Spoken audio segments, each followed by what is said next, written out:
Máis de 300 actividades dan forma este 2026 ás festas de xullo, agosto e setembro en Pontevedra. O Concello promete un verán redondo.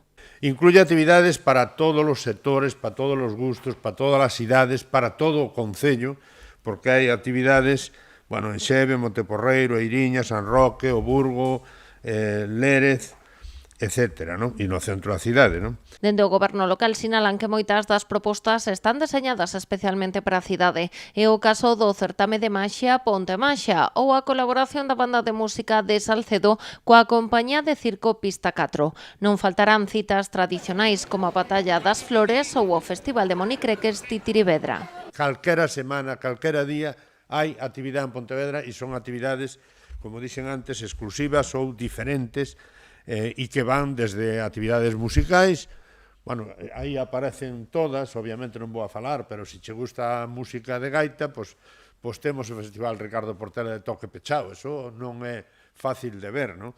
Pero hai actividades de títeres, hai actividades de jazz, hai actividades deportivas. No apartado musical sabemos que nas festas da Peregrina actuarán La Casa Azul, Sidecars, Manuel Ríos e Pastora Soler. Pero a programación tamén garda sorpresas, como o concerto que se celebrará na Praza de España o 7 de agosto. A identidade do artista, polo de momento, é secreta. Os concertos da Praza do Concello son do máis difícil que temos, do que máis nos custa organizar. Para poder traer algúns espectáculos, exíxenos cousas como esta, que non se pode anunciar moito máis adiante. Como tampouco podemos deixar o programa do resto das festas sin presentar, pois xa vos anunciaremos cal é ese concerto sorpresa que agardamos que guste tanto como todo o que levamos anunciado. Este ano a eclipse prevista para o 12 de agosto integrarase tamén no programa festeiro da cidade. Coincide en plenas festas da Peregrina e poderá verse en Pontevedra ao 95%. Xunto ao programa de festas entregaránse gafas homologadas para poder observalo con seguridade. Vamos a intentar propoñer espazos onde se poida observar, estamos terminando de localizar coa policía e, sobre todo, lugares onde non se debe ir ver a eclipse. Hai espazos en Pontevedra desde onde se vai ver moi ben, pero que é mellor non ir.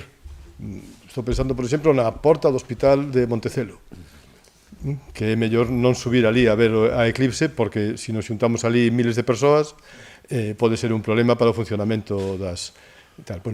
pensar en este tipo de asuntos. Neste 2026 a Feira Franca estará dedicada ás tabernas e celebrarase os días 4 e 5 de setembro. A cita non suporá a fin das festas de verán en Pontevedra. Este ano prolónganse ata finais de mes coa gran final das series mundiais de triatlón e as súas actividades musicais paralelas, que se celebrarán do 23 ao 27 de setembro.